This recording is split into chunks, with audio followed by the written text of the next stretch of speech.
Ayun mga idol, dito naman tayo sa ating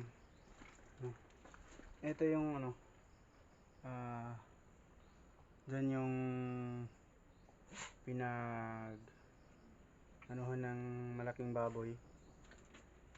Ngayon na lang guys, dadalawa na lang yung natira dito. Ayan, makita nyo guys, yan.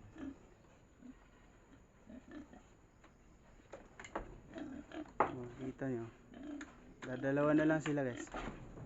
Yan, dalawa na lang sila guys. Ngayon ay mag-prepare muna tayo ng kanilang pagkain guys. Eto, mag-prepare muna ako.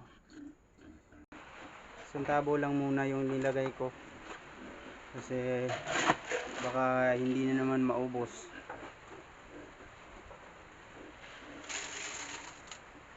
Ilang araw yung nagdaan guys na hindi ko na vlog yung simula nung gawa ko nito.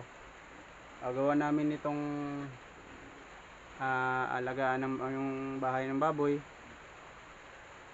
Hindi ko siya na vlog guys. Yun nung pasimula pa lang guys na vlog ko siya, kaso hindi na natuloy-tuloy. So ayun guys,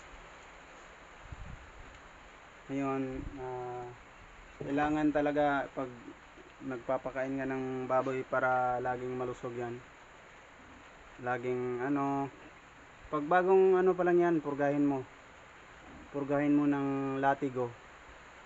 Pag bagong panganak pa yan guys, pagkawalay naman sa inahin,